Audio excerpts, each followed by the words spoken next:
Muy buenas tardes, bienvenidos a la Universidad de la Cuenca del Plata. Mi nombre es Eduardo Fracalosi y soy el representante de la institución aquí en la ciudad de Curuzucuatiá, en el sur de la provincia de Corrientes. El día de hoy nos encontramos a través del canal oficial de YouTube de la Cuenca para dictar una clase abierta a la comunidad en el marco de las prácticas profesionales supervisadas que tienen nuestros alumnos en la carrera de la licenciatura en psicopedagogía. El docente a cargo es la licenciada Soledad Carísimo. Los alumnos que están a cargo de esta actividad es Nazarena Alegre Coslanín y Miguel Ángel Enrique. Vamos a trabajar un tema muy interesante desde la universidad abordado por esta cátedra, al cual obviamente le hacemos nuestras felicitaciones, que es el acompañamiento psicopedagógico del alumno en el aula virtual. Un tema de mucha relevancia y de mucha actualidad. El tema es deconstruir lo construido y dejamos a ustedes con nuestros disertantes. Bienvenidos.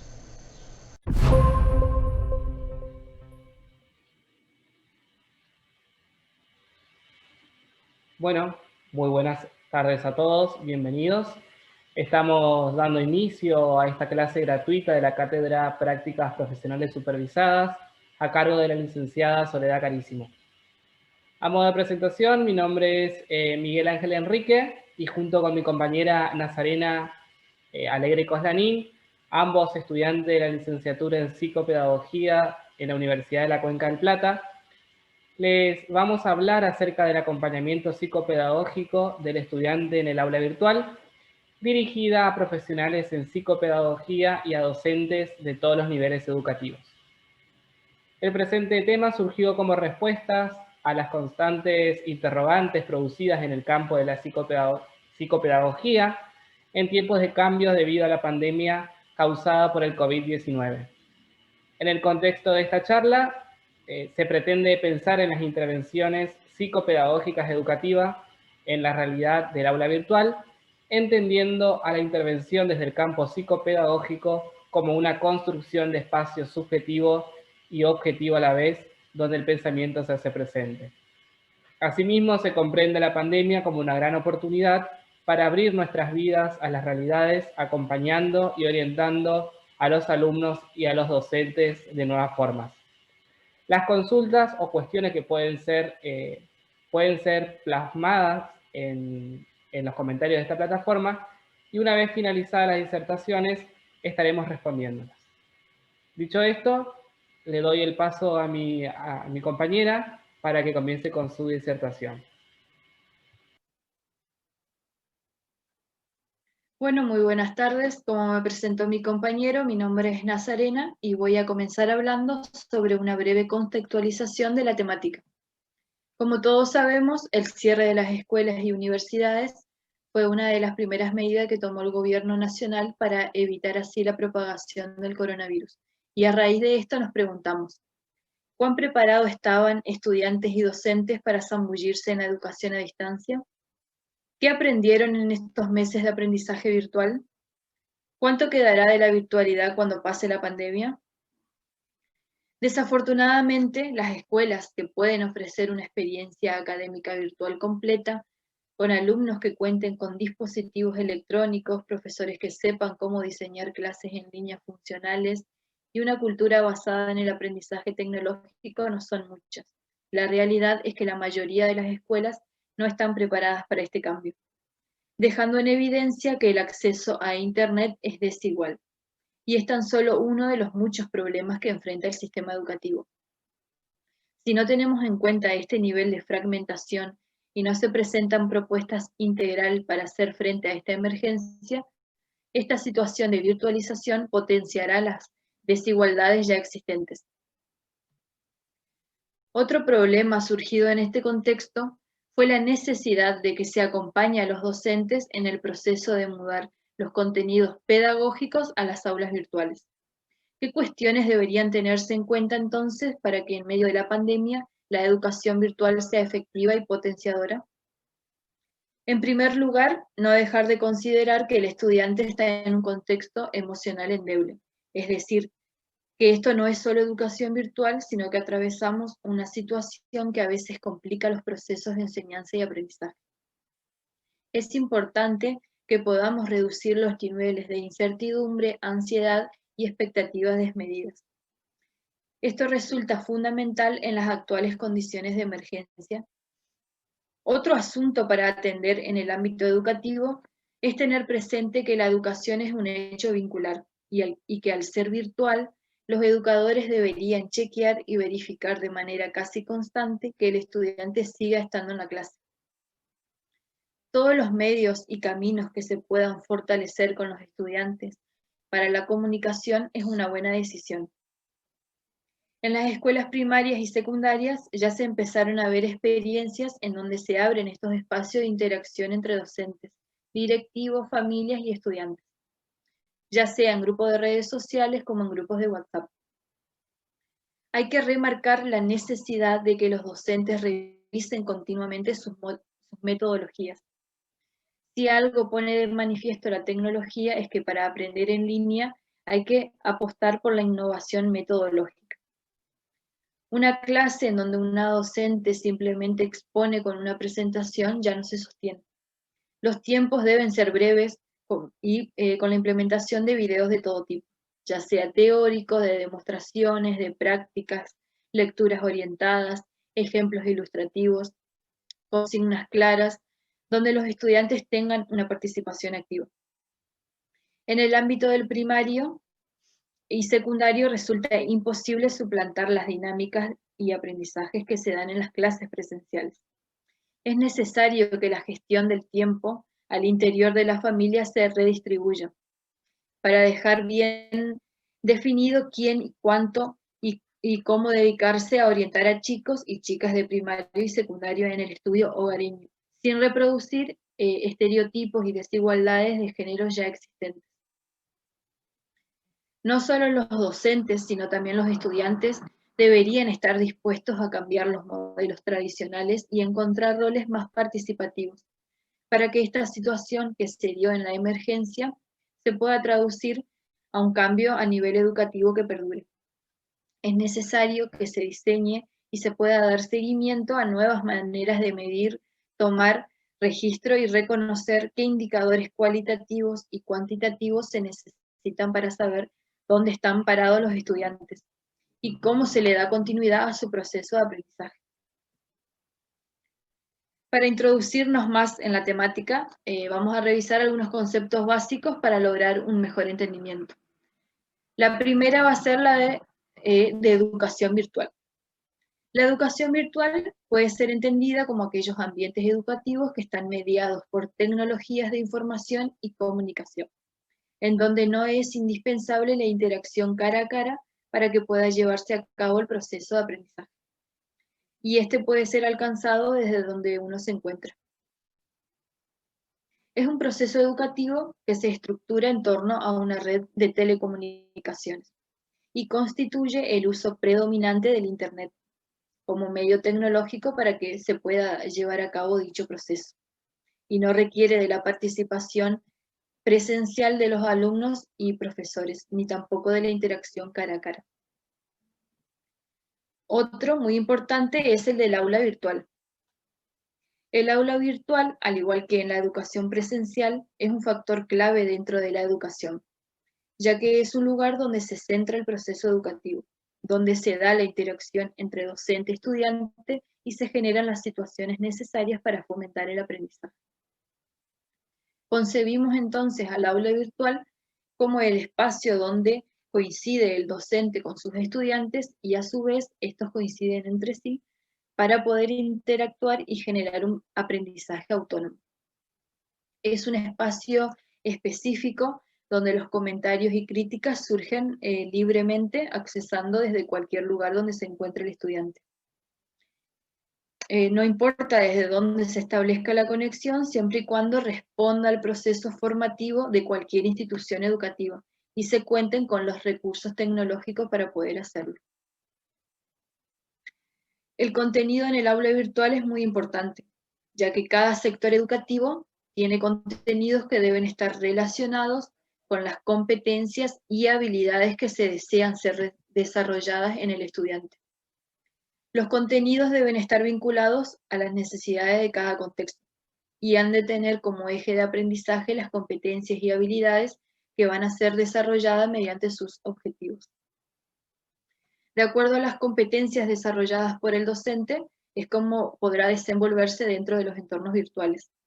La capacidad para acompañar y guiar el aprendizaje de los estudiantes va a ser fundamental para generar un aprendizaje autónomo que le permita alcanzar los objetivos que se plantearon desde un inicio.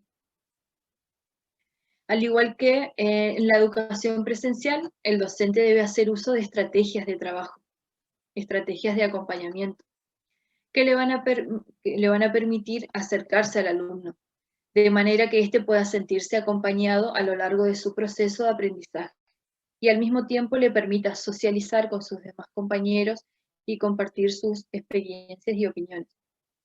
Las estrategias de acompañamiento son todas aquellas ayudas planteadas por el docente que se le van a proporcionar al estudiante para que éste pueda facilitar un procesamiento más profundo de la información. Bueno, a continuación voy a mencionar algunas estrategias de carácter formativo que podrían ayudar a los docentes a acompañar a los estudiantes durante el proceso de enseñanza-aprendizaje virtual. Bueno, la primera y muy importante es la de integración del grupo. Esta estrategia va a tener como finalidad poder garantizar la integración de todos los alumnos por igual. Se va a tratar de establecer un clima de trabajo agradable en el que todos los estudiantes por igual se sientan parte del mismo. Otra va a ser la resolución de dudas e inquietudes.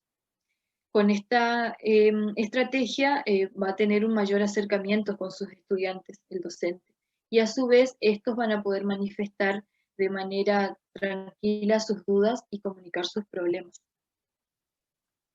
Otra muy importante es la de fomentar la participación en los foros, ya que hablamos de una educación virtual.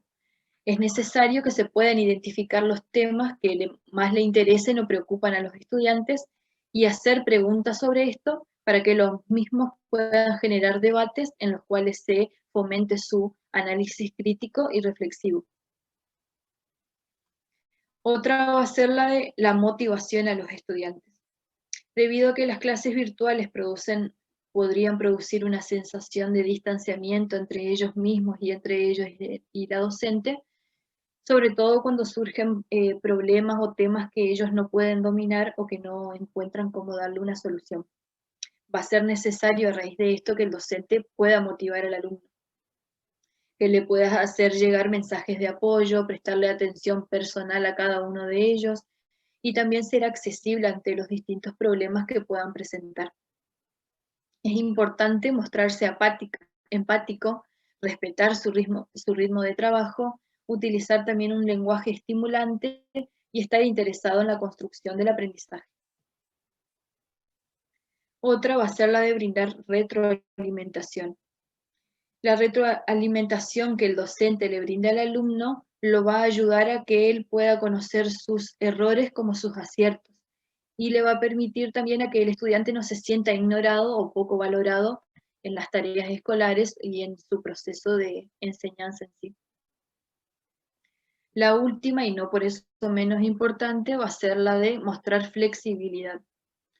Es importante que el docente, sobre todo en esta situación que estamos viviendo en la actualidad, pueda mostrarse accesible y cercano con el estudiante y tratar de ser excesivamente rígido, digamos. Bueno, el uso de todas estas estrategias que mencioné anteriormente va a estar mediado por los intereses y necesidades de cada grupo en sí.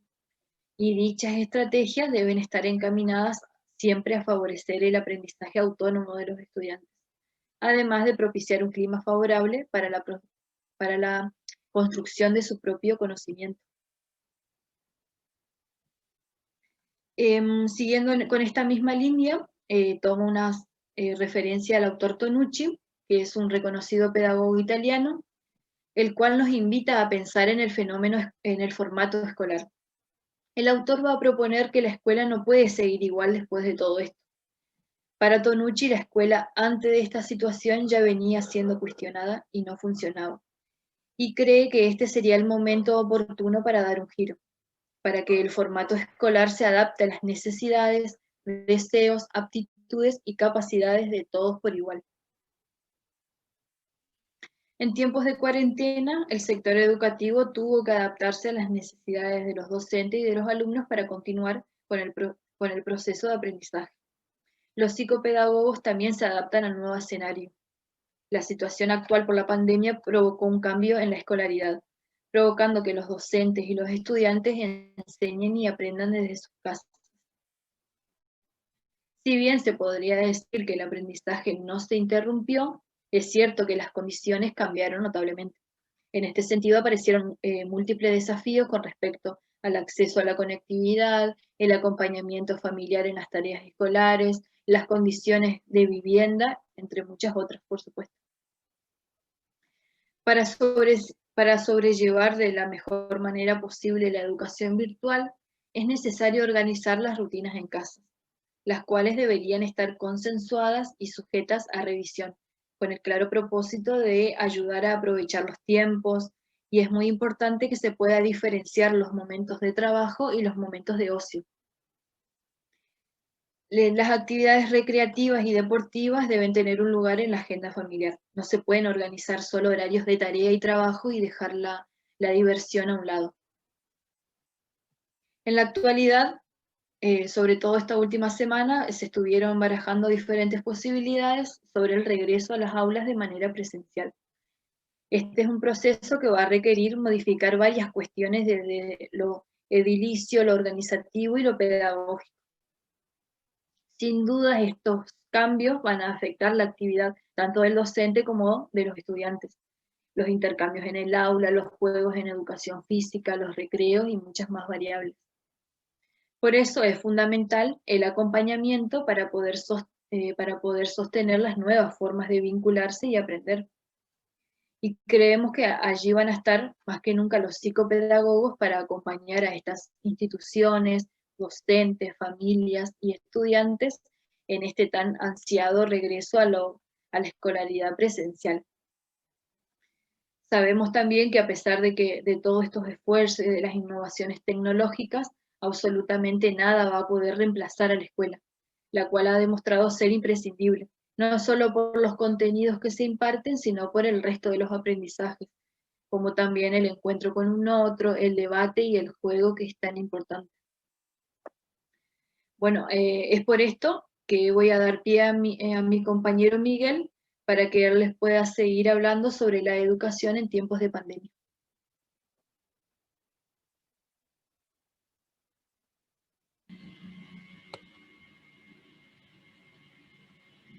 Bueno, muchas gracias, Nazarena.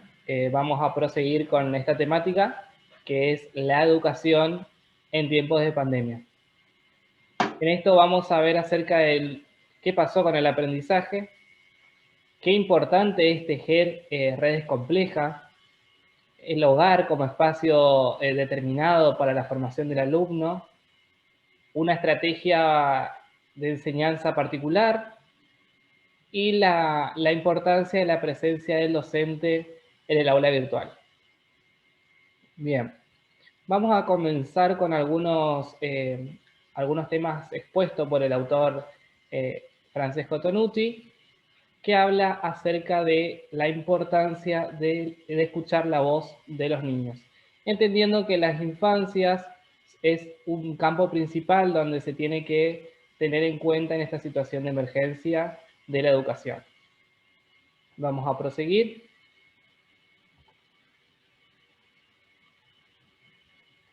Esto nos lleva a pensar en sus derechos, en los derechos de las infancias, específicamente en la Convención de los Derechos del Niño, el artículo 12, nos habla acerca del derecho al expresar su opinión y ser escuchados. Todos los niños y niñas tienen derecho al expresar libremente su opinión en todos los asuntos y ser escuchados y escuchadas en los temas que tengan que ver con ellos, y eso significa tener derecho al participar en diferentes áreas de sus comunidades excepcionales. En esta oportunidad, el psicopedagogo italiano analiza la nueva situación y llama la atención a las autoridades educativas por no prestar una debida atención a estos niños. Por ello, se realiza una investigación para producir cierto conocimiento acerca de la opinión de los niños debido a este aislamiento social preventivo obligatorio. De esta manera se cumpliría lo que dicta el presente artículo de la Convención de los Derechos del Niño. En la investigación, los niños respondían con entusiasmos y con una cierta rapidez. Estas respuestas giraban en torno a lo mismo siempre, por lo que más de una respuesta coincidían en los ejes de la investigación. Vamos a proseguir, que tienen que ver con estas preguntas. ¿Qué les falta a los niños? ¿Qué les gusta? ¿Y qué les cuesta a los niños? En cuanto a la interrogante, ¿qué les falta a los niños?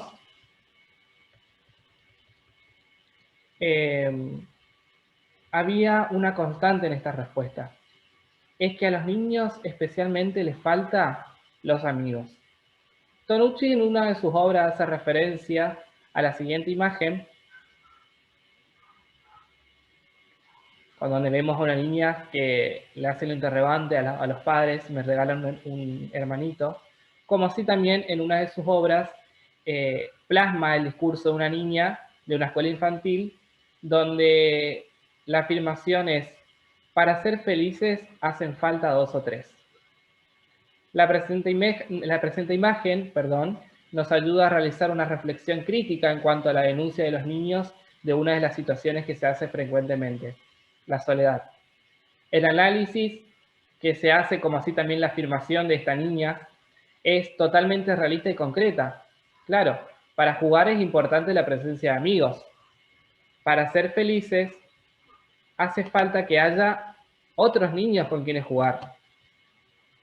El niño necesita encontrarse con otros niños desde los primeros meses de vida, eso lo sabemos. El niño necesita jugar con otros. Pero ¿con cuántos niños debe jugar? Partiendo de esta respuesta de la niña, con 2 o 3, no exactamente con 15 o 20 como prevén los servicios proporcionados por los adultos. En estos servicios los espacios son grandes y los niños son demasiados y pasan largo tiempo ahí. Se hacen presentes muchos ruidos, imposible de escapar, de esconderse, de estar solo o simplemente con 2 o 3. Esto quiere decir que los niños que dicen extrañar la escuela, no lo dicen por lo que la escuela es, por la enseñanza, por las clases. Extrañan la escuela porque le hacen falta simplemente los amigos. Ahora, la siguiente interrogante, a la que refiere qué les gusta a los niños están contentos de estar más tiempo con sus padres. Claro, si todas sus necesidades básicas están satisfechas. Para muchas infancias, este momento va a ser recordado por el más tiempo que pasaron con su familia. Sin embargo, para otras infancias, esto es un tiempo entrampado en situaciones de mucho dolor, y es acá donde la mirada de la psicopedagogía es fundante. La mirada del psicopedagogo en esta situación es básica. Ya desde como hablaba mi compañera, esa cercanía, esa conexión, esta virtualidad donde hay la oportunidad de que el estudiante pueda aparecer en ese cuadradito y preguntarle cómo estás, es muy importante en este momento. ¿Qué les cuesta? ¿Qué les cuesta a los niños? En esta investigación se resalta el cansancio por parte de los niños en hacer las mismas tareas que se hacían en las escuelas. Asimismo, esto ya lo afirmó Nazarena, que así como todo cambió, la realidad cambió, la escuela no puede seguir partiendo sus mismas actividades, ¿sí? Ya vamos a hablar de eso y de nuevas estrategias. Asimismo, se destaca el disgusto de los niños en seguir las clases a través de una pantalla. Siguiendo el hilo de lo expuesto por mi compañera, seguiremos con la reflexión acerca de la presente crisis en la que estamos pasando, sus diferentes miradas, el impacto que tienen en el aprendizaje, como así también el acompañamiento de los procesos de enseñanza-aprendizaje. Este presente confinamiento nos ha sorprendido, y no solo al contexto escuela y familia, sino también que a todos los ciudadanos. Cada uno de nosotros ha debido cambiar nuestras propias costumbres muy profundamente. El pensador Edgar Morin sostiene un tipo de pensamiento complejo. A ver, vamos a ver qué es este tipo de pensamiento. Este pensamiento trata sobre un conocimiento multidimensional que implica el reconocimiento de los lazos entre las entidades que nuestros pensamientos deben necesariamente distinguir, pero no aislar entre sí, aceptando al mismo tiempo un principio de incompletud y de incertidumbre. En este tiempo se llegó a comprender, gracias a la adquisición de este pensamiento complejo, que aquel alumno que no prestaba atención, que no realizaba las tareas o que hasta se dormía en clases, no aprendía porque tenía alguna dificultad o porque no podía, sino que no disponía de las suficientes posibilidades al acceso de aprender. Porque gracias a la pandemia podemos ver que cada una de las singularidades, diferencias, son grandes posibilidades que forman parte, que forman parte del desarrollo de cada alumno. Continuando con el hilo de pensamiento de este autor, Edgar Morin realiza una analogía entre el funcionamiento humano y el de una máquina, por lo cual considera que los seres humanos, la sociedad, son máquinas no triviales. Cuando se dice que una máquina es trivial, se alude a que se puede predecir sus comportamientos. Las rutinas convierten a las conductas del ser humano en automatizadas y predecibles. De esta manera, el funcionamiento de rutinas y hábitos que normatizan nuestras vidas se asemejan al de una máquina. De esta manera también se puede pensar en la importancia de las intervenciones psicopedagógicas que, como hemos dicho, este tipo de intervención de este campo en específico, lo que busca es hacer presente el pensamiento y dar el poder al sujeto. Entonces, pensar en cuáles son las intervenciones óptimas que se pueden hacer para llegar a cambiar este proceso de enseñanza-aprendizaje. La ruptura con este modelo de máquina trivial justamente ocurre con la crisis, con el conflicto. Debe ser visto, el conflicto, como un acontecimiento novedoso que exigen modelos no triviales para el abordaje de su resolución. Es así que la pandemia ha llevado a la acción de generar estrategias novedosas y abandonar ciertos programas para enfrentar el cambio. Estas estrategias tratan de armar lazos entre nuevas situaciones y viejas situaciones de afrontamiento. Este pensamiento complejo lo que genera es nuevas redes de significados conceptuando los acontecimientos, forjando relaciones inter e intradimensionales a manera de reprocesamiento de información.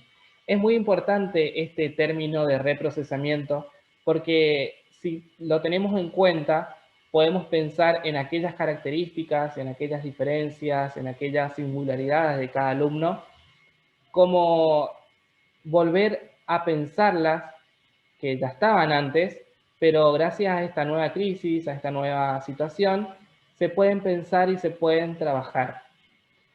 Eso es lo que refiere esta idea de reprocesamiento de la información. Muy bien. Tenemos hoy en día un nuevo espacio de formación, que es el hogar de cada niño, la familia, ese espacio único que es la casa. Es así que comprendimos que la educación es mucho más que verse y escucharse. Es más un compartir, un espacio, estar juntos, vivir la experiencia del intercambio. Cuando posicionamos a la convivencia y el aprendizaje en el mismo plano, se pueden pensarlos como procesos de portadores de significaciones. Eso lo dice Boggino, que se dan de manera simultánea. Es así que podemos pensar que la casa de cada estudiante en este momento es un espacio donde se convive y al mismo tiempo se aprende. De esta manera se limita a la socialización del hogar, a esos lazos que se forman como un espacio determinante de la formación de cada alumno. Tonucci habla acerca de una transformación de la educación, donde pone a la casa de cada alumno como objeto problematizador y convertir en esta casa en un laboratorio de conocimiento y aprendizaje como una estrategia de enseñanza. Pero vamos a ver cuál es el alcance pedagógico de esta correspondiente propuesta que tira este autor.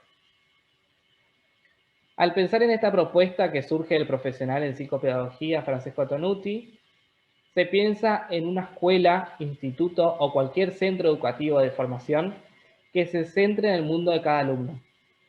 En este tiempo su mundo se ha reducido a su casa, sus realidades ya no están presentes dentro del contexto escolar. El alumno se sienta y tiene que ver las clases por un cuadradito y tiene que hacer un recorte de esa realidad, pero lo que realmente está pasando es que está en su casa. Es la única realidad en la que se mueve. Es así que se planifica, que se piensa en una planificación alternativa donde se aprovecha cada espacio del hogar como espacios con contenidos. Vamos a ver cómo se puede planificar en este tiempo de pandemia. Bien. Lo que ocurre en esta planificación es que cada acción, es muy gracioso en otro sentido porque son cosas de la vida cotidiana donde los niños, más que nada, son los que disfrutan haciendo estas actividades. Bueno, se empieza a fomentar una escuela en casa, una escuela donde se tiene en cuenta las realidades que pasan en esta casa. Entonces, cada acción que implica es como por ejemplo lavar o planchar ropa, investigar y explicar cómo funciona cada objeto, la electricidad de dónde viene, el gas, y todos estos contenidos que se van a ir dando dentro de este tiempo van a ser objeto para conocer, reflexionar, como hemos dicho, la psicopedagogía entrando en este tiempo en cada hogar es fundante. Entonces con esta información se pueden hacer grandes propuestas donde se va a tener conocimiento, un real conocimiento acerca de la vida intrafamiliar de cada alumno.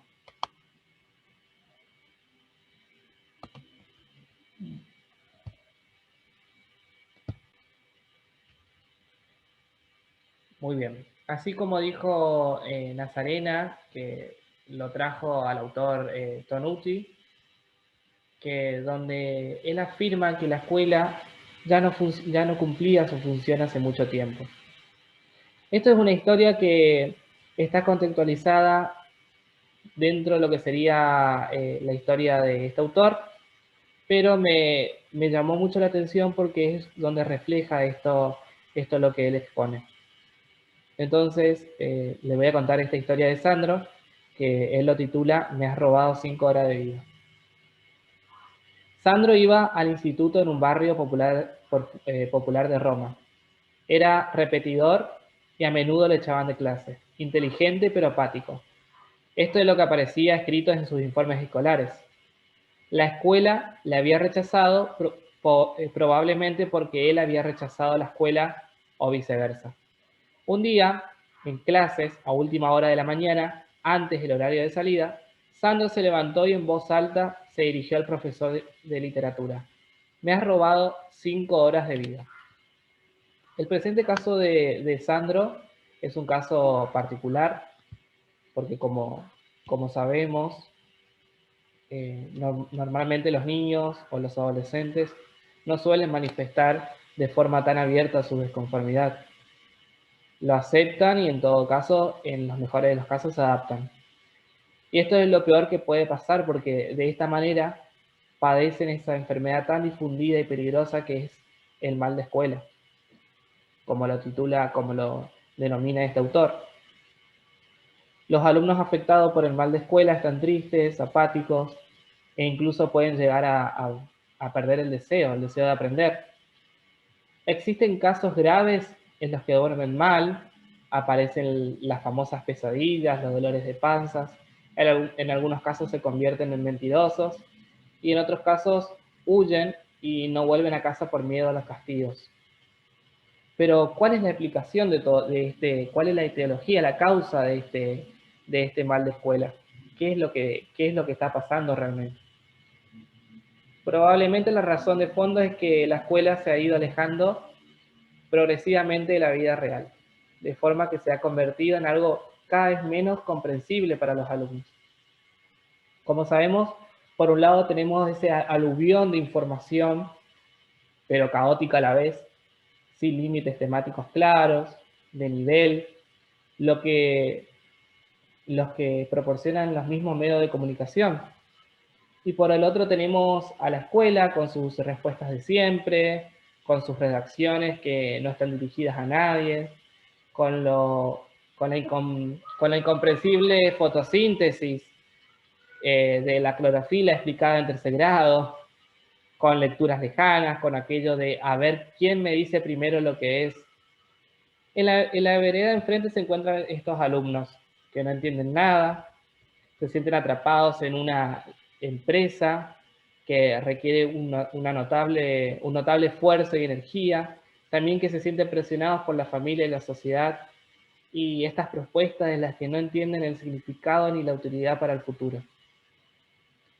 Y esta sensación de aprisionamiento, de fracaso, es lo que Tonucci la denomina el mal de escuela. Esta podría ser una explicación correspondiente a la denuncia de Sandro, una denuncia que no se debería tomar por la ligera ni tomársela como una falta de respeto. Sí se debería tomar como una reflexión, se debería posicionar desde un modelo hermenéutico y una constatación todavía más por el hecho de venir de un chico que ha sido rechazado por la escuela, y si logramos leer toda su historia, de tan joven ha caído en manos de las drogas. Pero ese niño que denunció, lo que pedía realmente era que era una escuela seria, creíble, por la que valiera la pena estudiar. Bien, ahora vamos a ver un importante factor en esto, lo que sería en los entornos virtuales de la educación, que es el término de presencia del docente. Vamos a hablar acerca de la presencia y de la ausencia también del docente en estos entornos virtuales. Bien, para comenzar vamos a hacernos este problema, vamos a entrar en conflicto cognitivo y preguntarnos a qué hace referencia la presencia docente en estos entornos virtuales. La presencia docente refiere a la tarea por parte del profesor, tutor, de diseñar y orientar los procesos de aprendizaje e interacción entre los miembros de tal forma que se obtengan resultados educativos de importancia. El mismo debe estructurar tareas y actividades educativas relevantes, moderar y dirigir los debates entre la participación hacia la reflexión y el aprendizaje en comunidad. Se hace presente la necesidad de que el profesor asuma ciertas responsabilidades y satisfaga un papel importante en estos entornos. Bien, es por tanto importante generar situaciones de aprendizaje donde se establezcan una responsabilidad y un control compartido de las funciones, de tal modo que se establezca un desafío que permita trabajar las ideas falsas, el conflicto cognitivo y un discurso dirigido hacia los niveles más altos del aprendizaje reflexivo, profundo y significativo. En estos términos se puede pensar que la importancia de la presencia del docente no refiere solamente a dar estos espacios de charla, estos espacios de debates, sino más bien hacer significativa esta presencia mediante también lo que se llama la ausencia del docente. Es importante tener en claro que un alumno se siente acompañado, se siente orientado, cuando ese docente le da la importancia a su propia ausencia, como por ejemplo un alumno que no pudo conectarse a clase o que un docente se dé cuenta en su clase por Zoom, en su clase de estas plataformas, que no está presente. Es muy significativo que este docente le mande un mensaje preguntando qué pasó y preocupándose por la ausencia. Y es así que a eso se le denomina lo que se llama ausencia del docente. El docente en este caso como mediador conoce a sus alumnos y reacciona ante sus progresos y dificultades, asumiendo que cada alumno requiera una intervención psicopedagógica diferente en cada momento del proceso de enseñanza-aprendizaje.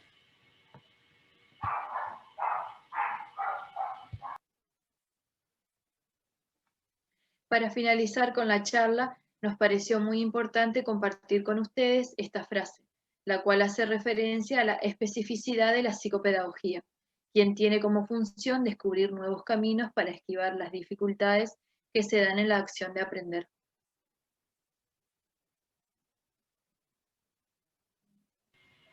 Bien, la frase dice, la psicopedagogía es lo que permite descubrir la esperanza ante las dificultades de aprender.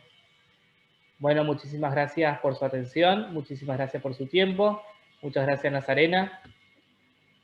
Muchas gracias Miguel y a todos los que nos están viendo.